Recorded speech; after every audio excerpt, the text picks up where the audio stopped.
Salut à tous, bienvenue dans cette nouvelle case du calendrier de l'Avent. Aujourd'hui, nous allons analyser le soleil en Gémeaux de Jean Dujardin. Donc, j'ai son thème sous les yeux. J'ai bien évidemment déjà préparé la vidéo pour vous apporter le maximum de renseignements possible. Et comme à chaque fois, je vous fais d'abord l'analyse du soleil et ensuite on va aller checker dans sa biographie et dans ses interviews des choses qui nous font penser à ce dont on a parlé. Puisque malheureusement, j'ai pas les 06 de Jean Dujardin et je peux pas l'appeler en lui disant alors mon gars, comment tu vis ton soleil en Gémeaux, dis-moi. Mais ce qui est génial justement avec les célébrités, c'est qu'on a accès à un maximum d'informations puisque ils utilisent en fait quotidiennement leur soleil et nous on a accès justement à l'énergie qu'ils dégagent de par la lumière qui est mise sur eux et leur célébrité. Du coup, je vais comme d'habitude installer ma tablette juste ici. Donc si je regarde en bas, c'est que je regarde le thème, d'accord? Donc c'est parti.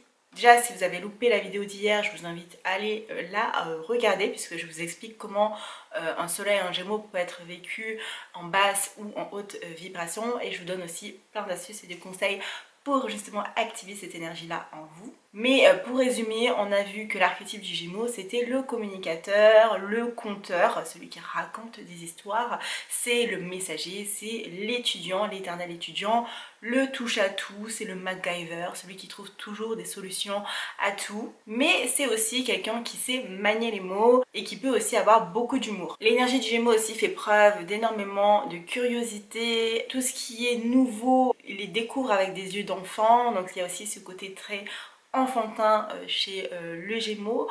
Donc voilà, on va aller voir tout ça sur le thème avec Jean Dujardin comme exemple. On a affaire à un thème où on a une heure de naissance, donc cette fois-ci on a bien l'ascendant, on a bien les maisons astrologiques qui vont nous donner des informations supplémentaires. Et du coup globalement Jean Dujardin a une signature énergétique qui est très harmonieuse puisque tout est en air. Il a un soleil en Gémeaux, il a une lune en Balance et un ascendant en Gémeaux. Il fait partie de la fin de cycle des Plutons en Vierge. Pour rappel, on a déjà évoqué dans les deux exemples de célébrités juste avant, les Plutons en Vierge. Les Plutons en Vierge, c'est vraiment la génération du travail bien fait, de la productivité, voilà, on est vraiment dans ces énergies-là, dans ces vibes-là. Mais son Pluton en Vierge est en maison 5, la maison de l'amusement, du divertissement, des loisirs, du plaisir. La maison 5, c'est un peu le moment récréation en fait. Et avoir Pluton dans cette maison, du coup, c'est plutôt sympa parce qu'on a un karma qui est très lié à la créativité, du coup. C'est quand on s'exprime, quand on se laisse le droit de créer que finalement on ressort le meilleur de nous, puisque Pluton c'est aussi une planète qui nous parle de transformation sur un terme individuel, donc c'est notre transformation personnelle. On remarque aussi que son soleil est conjoint à l'ascendant et à Vénus. En fait, qu'est-ce que c'est un ascendant Gémeaux si jamais vous en avez un? C'est un peu votre chemin de vie, c'est celui qui va vous guider tout au long de votre vie, c'est la ligne conductrice et le point de départ de tout, puisque sans ascendant il n'y a pas de maison astrologique. C'est une énergie qui est primordiale à prendre en compte. Donc si vous ne connaissez pas votre ascendant, je vous invite vraiment à aller regarder le signe de votre ascendant. En tout cas, il s'agit aussi du prisme dans lequel on regarde la vie. Donc lui, il va regarder la vie avec ses lunettes en Gémeaux. Et quand on porte les lunettes d'un Gémeaux, on regarde le monde vraiment avec un regard curieux. On est avide de nouveautés, de faire des découvertes, de faire de nouvelles expériences, d'apprendre, etc.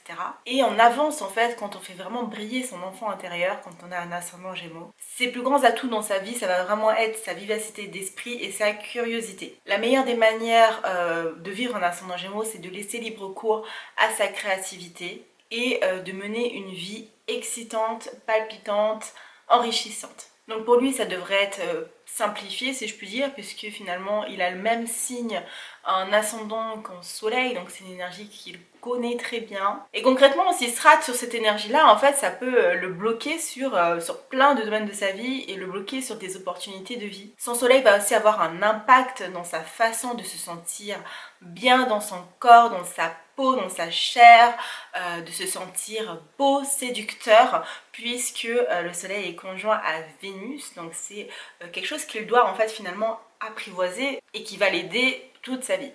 Il faut comprendre que tous les aspects que vous avez à votre soleil, les aspects c'est en fait les traits que vous voyez sur votre thème de naissance, c'est votre dialogue intérieur. Donc en fait il faut aller chercher les archétypes qui sont reliés en fait avec votre soleil. Et lui il a du coup Vénus qui est reliée à son soleil, donc sa manière de se faire désirer va passer aussi par son énergie vitale, c'est-à-dire que quand il se sent bien dans sa peau, bien dans son corps, il va regagner en vitalité, il va se sentir complètement joyeux et enthousiaste. Et ça va du coup avoir vraiment un impact sur sa façon de briller. Alors, cependant, dans son thème, pour moi, il y a deux choses qui montrent que Jean Dujardin a dû finalement aller transcender cette énergie Gémeaux et que ça n'a pas dû être simple pour lui de se faire comprendre et de se faire accepter par les autres parce que dans cette énergie Gémeaux, il y a aussi Saturne.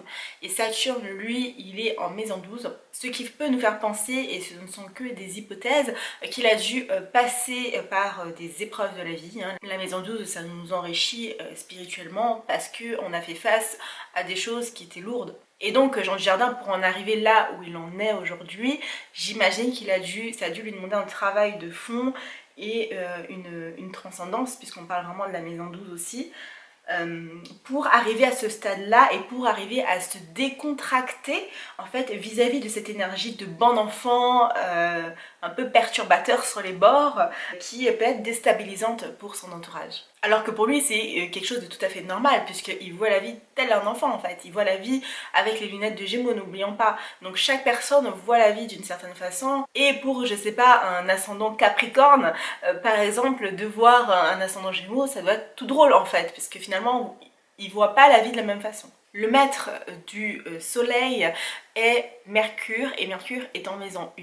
Et ça c'est vraiment la deuxième chose aussi qui me fait penser que ça a dû lui demander un travail de fond d'en arriver là où il en est, d'arriver à véhiculer en fait finalement son énergie Gémeaux pleinement. La maison 1, ça demande vraiment de l'affirmation de soi, ça demande de la prise de confiance, ça demande de la découverte de soi, c'est vraiment la quête identitaire. La maison 1, c'est la maison dans laquelle on s'incarne, donc si vous avez des planètes dedans, c'est très très important d'aller chercher justement les besoins qui sont liés à ces planètes. Et Mercure est en Cancer, donc le Cancer c'est apprendre à se materner, apprendre à prendre soin de soi-même avant de prendre soin des autres. Le Soleil est en carré avec Pluton, donc c'est encore un autre dialogue intérieur. Pluton c'est la planète de la transformation et ça nous demande de reprendre notre pouvoir et de prendre des risques au lieu de subir en fait sa vie. Donc encore une fois ça nous parle de se transformer, de se transcender, etc.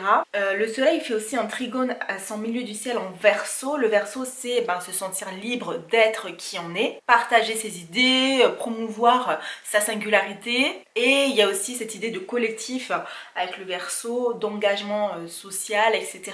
Et donc finalement il faut arriver pour briller à combler toutes ces énergies qui se jouent en lui, et c'est quelque chose qui demande un sacré boulot quand on a autant d'aspects au soleil. Et encore je prends vraiment les aspects qui sont majeurs puisque je prends une orbe serrée de 4 à 5 degrés max pour les astros curieux qui me regardent. Mais du coup voilà, on a fait un peu le tour des aspects du soleil, etc.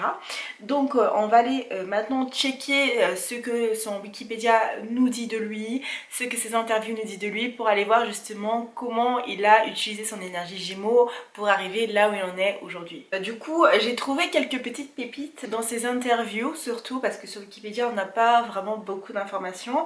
En fait, quand on regarde la vie de Jean Dujardin, on voit que c'est quelqu'un qui n'était pas très intéressé par l'école. Ou alors c'était vraiment pour aller faire rire ses camarades de classe en fait, en imitant ses professeurs. Et il disait du coup dans une interview: je suis un ancien cancre, ou plutôt un vrai angoissé. Le cancre c'est celui qui fait rire tout le monde parce que justement il n'a pas envie de se faire chier à l'école, il n'a pas envie d'étudier, voilà, lui ce qu'il veut c'est s'amuser. Et pour le coup c'est très énergie Gémeaux, hein, comme je vous disais en début de vidéo, c'est très enfantin, très je préfère m'amuser, etc. Parce que c'est finalement un échappatoire pour lui, vu qu'il s'avoue être un angoissé de la vie. C'est vrai qu'avec Mercure dans sa maison 1, Mercure c'est notre faculté expressive et cognitive, et en haute vibration c'est je me sens compétent, en basse vibration c'est j'angoisse et je fais preuve d'anxiété. Donc c'est vrai que avoir Mercure en maison 1 c'est un challenge supplémentaire pour lui, même si Mercure n'est pas lié à son soleil, hein, puisqu'en plus ils sont dans 2 signes différents. Mais voilà, c'est quelque chose qu'il traîne quand même tous les jours avec lui, puisque c'est quand même le maître de son soleil et de son ascendant. Il avoue aussi que comme l'un de ses célèbres personnages, donc j'imagine Bryce the Nice, son entourage ne le portait pas en haute estime. Il dit: quand j'étais à l'école, on me disait toujours que j'étais un bon à rien. Très vite un choix s'est donc imposé à lui. Soit tu crois et tu coules, soit tu te bats et tu t'en sors. Et ça c'est, là cette phrase c'est la voix de son Saturne en fait.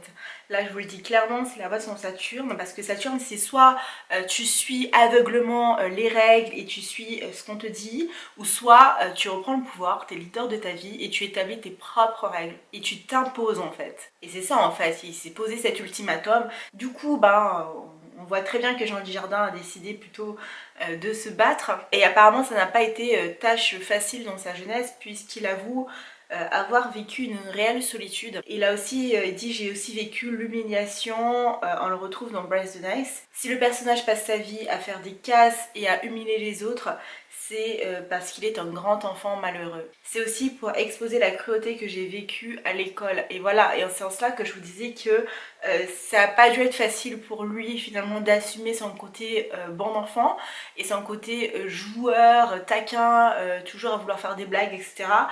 Parce que ça lui a aussi valu finalement de l'humiliation par les enfants, hein, par ses camarades de classe, et il dit avoir vécu aussi une réelle solitude, et ça me fait vraiment penser pour le coup à son Saturne en maison 12 qui est là emprisonné et qui n'a pas d'autre choix en fait que d'aller se transcender, quoi, parce qu'on est face en fait à notre réalité, et c'est le moment en fait de faire le bilan et ça amène beaucoup de solitude parfois. Et Saturne, donc sa voix autoritaire, hein, qui fait partie de lui, on a tous un mode autoritaire dans notre psyché, lui a en fait permis de transcender l'humiliation vécue à l'école, et il en a fait un sketch en fait qui lui a permis en fait de se faire connaître et de prendre sa revanche sur la vie. Et ça c'est beau, puisqu'en plus on voit l'évolution du personnage aussi dans le film, qui comprend mieux les enjeux, etc. Et ça c'est hyper intéressant quand on fait le parallèle avec son thème de naissance. Et donc pour finir, Jean Dujardin, il a plusieurs cordes à son arc, hein. Il est acteur, humoriste, scénariste, réalisateur, producteur de cinéma. Il ne s'arrête jamais d'apprendre. Il vit son énergie Gémeaux à fond. On le connaît aussi pour son humour. C'est quelqu'un qui sait manier les mots. En ce sens, c'est un excellent communicateur et conteur, avec ses sketchs, ses films, etc. Et donc du coup, ces archétypes sont bien en place. Moi, si j'avais un petit mot à dire à Jean Dujardin, je lui dirais d'aller puiser aussi énormément son énergie Verseau, que j'ai pas trop vu sur son Wikipédia. Après, c'est vrai qu'il utilise quand même son énergie Verseau, puisqu'il fait des films qui parlent à beaucoup de gens. Il a fait, il a raconté son histoire qui aussi parle d'humiliation, donc c'est quelque chose de très personnel, et les gens peuvent connecter à ça. C'est en cela en fait qu'il contribue à la société et à faire évoluer les mentalités, etc. Donc ça c'est super cool. Mais je suis sûre qu'on pourrait l'inviter à prendre encore plus de risques. Je sais pas. Pour moi, il n'a pas encore fini de nous étonner, et il reste encore dans son registre très cinéma, mais voilà, je pense que c'est quelqu'un qui peut encore se renouveler et qui peut encore trouver des petits talents cachés. Voilà, donc c'est fini pour cet épisode sur l'analyse du soleil en Gémeaux de Jean Dujardin. J'espère que cet épisode vous a plu. Si c'est le cas, n'hésitez pas à liker, à commenter et à partager. Dans tous les cas, on se retrouve demain pour une nouvelle vidéo et pour parler des cancers. Donc restez connectés. Je vous souhaite une bonne journée ou une bonne soirée. Ciao ciao!